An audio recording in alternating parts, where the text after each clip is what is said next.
like cards. It's not what you dealt, but how you play it.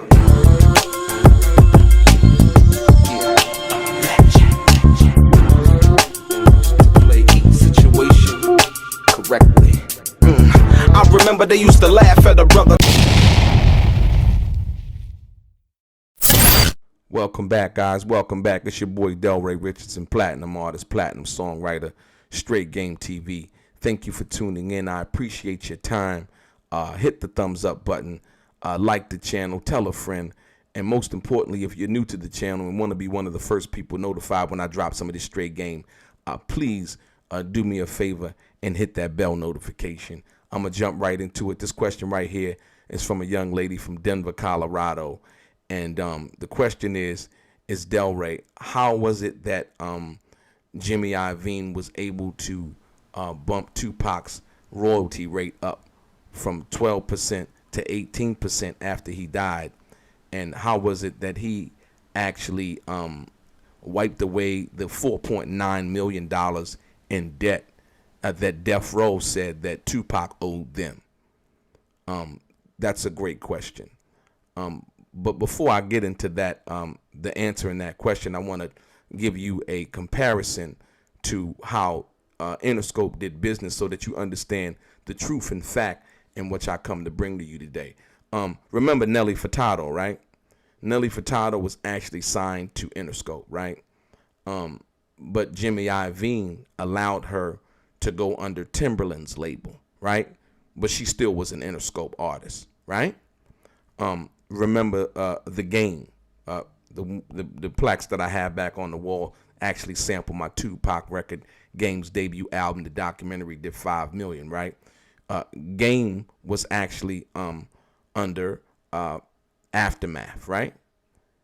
Aftermath distributed through Interscope, but then Dr. Dre and them let Game basically go under G Unit. You know what I mean? And work with G Unit from that perspective. Not that Game was on G Unit, but he let them work under G Unit and that whole thing. And you know, they created a masterpiece, if you will. The same thing for Tupac.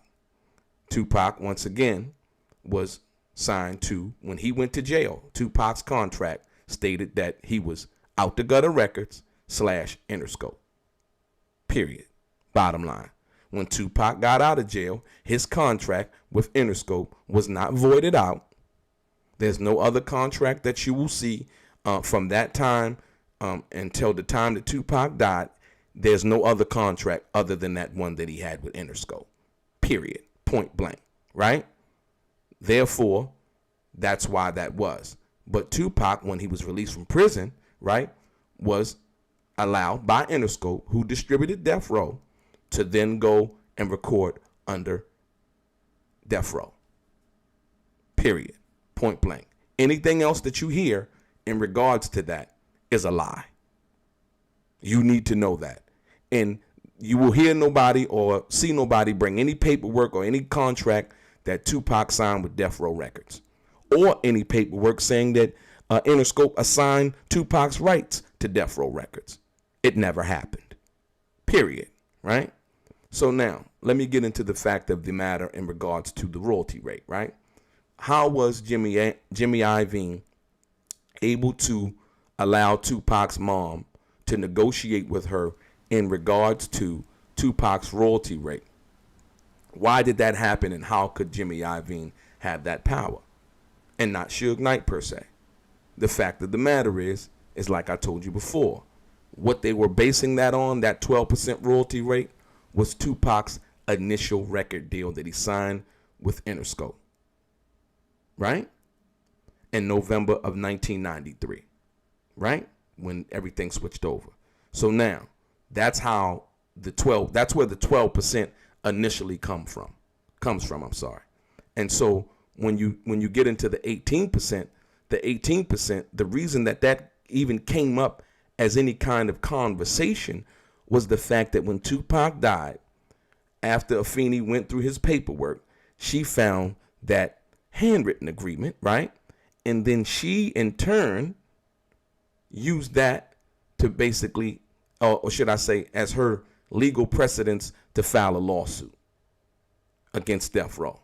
but she was going to sue everybody, but it was against Death Row. Based on that, she didn't know about all of the other stuff that Tupac, all his other contractual obligations and so on and so forth. That's what she was using as her legal right to defend her son and try to obtain the rights to his music, as well as be paid for the music that was sold, right? So now there was that 18% that Tupac had agreed to if he signed a record contract with Death Row. That never happened. That never happened because they already had the contract in place. Jimmy Iovine them over at Interscope. It was never going to happen. Period. All right. So what Jimmy Iovine did was, you know what? Okay, I'll bump up the 12 to 18%. Now, how could you do that if you got the power to do that? Yeah. Why? Because he has the contract, number one, signed to Tupac, out the gutter Interscope. Number two, right? They collecting all of the record sale money and paying the mechanical royalties and paying the royalties for album sales and all of that. Not only that, right? Jimmy Iovine them had a publishing deal with Tupac. Warner Brothers did, right? Think about that. So now, the only person that got paid when Suge Knight and Death Row filed bankruptcy was Tupac, his estate. The initial check was $75,000, and there was supposed to be another check for $57,000 that came in later. Right? Now, understand, you have the record contract, out the gutter, Interscope. You have the publishing deal with Interscope, Warner Brothers. All of that is over on that side where they're paying royalties, they're collecting money from album sales, and so on and so forth. This is the business, right? Death Row paid no royalties to Tupac. Death Row had no rights to Tupac's publishing, the things that truly bring in income. Death Row didn't even account for the record sales. All of that stuff came from Interscope. So that's how they were able to bring Tupac's royalty rate up from 12 to 18%. Now, we jump into the $4.9 million that Death Row alleged that Tupac owed them after he died, right? How was Jimmy Iovine able to do that? The fact of the matter is in the bail agreement, you would see the word that I showed you, the expenditures, right? Tupac wasn't being paid the royalties right then and there because he was back. When he came out of jail, Tupac owed $2 million. Based on the 1.4 that they had put up for the bail, Interscope and Atlantic, and based on the $600,000 that they had gave Tupac to help fight his case and other cases and things like that when he was in prison. So he's $2 million down, right? So he's not receiving regular royalties. He can't. And it's like, so if they went with the normal accounting, they just didn't want to do that. What they would do is they would give him expenditures, a weekly or monthly stipend, and, you get the cars, all of those things. But all of those things were basically going to be accounted for and dealt with as expenditures. So when the royalty checks came in from All Eyes on Me, when they tallied it up, the first thing that would be deducted would be that $2 million, would be all of the other stuff that they put up money for, right? So now, when Tupac died and Afeni sued him, Death Row basically said that Tupac owed them something like $9 million, right? And so what Jimmy Iovine did was they did their own assessment and accounting, and they came up with a whole different number, and basically they forgave Tupac and his estate for the $4.9 million because he didn't really owe that.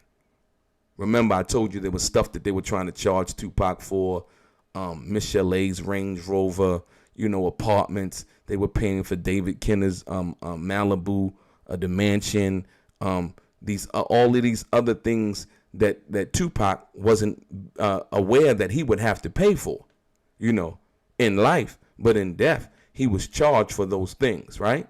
And so when it came time to sit down and really, go through the numbers and things like that, that's the reason why they forgave the $4.9 million, right? So yeah, that's the reason why all of that had happened. And so when you understand that, you understand the business, not the rhetoric, not the sideshow. You know what I mean? Not the lies. Not the people just coming out saying stuff just to say it. They know you're not going to do no research. So it's just believe me. You know what I mean? I don't want you to believe me. Like I said, all of these facts are backed by paperwork and documents. And like I said, if somebody's saying something to you from now on in regards to Tupac, right? If you know that they probably weren't there, ask for some paperwork, ask for some documentation. You know what I mean? Because like I said, for me, I shared my time, my days, and when we saw each other and it was all good and so on and so forth. And that's basically it. Tupac was on death row for 11 months. A lot of the people now that talk about Tupac didn't really know Tupac personally. And he didn't deal with them like that.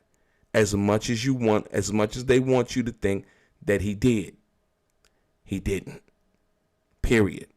And so the big picture is paperwork, documentation. Those are the only things that are legal and binding that you can really say that's concrete and substantive. All the rest of that stuff is some stuff that people saying. Like Tupac say, they trading war stories is what they doing. You know what I mean?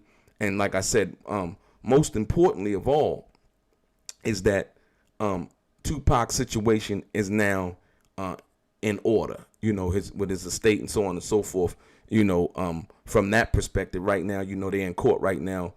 His sister is basically fighting with the executive of the estate, Tom Wiley. But, for the most part, they got all of what they needed to get back and so on and so forth.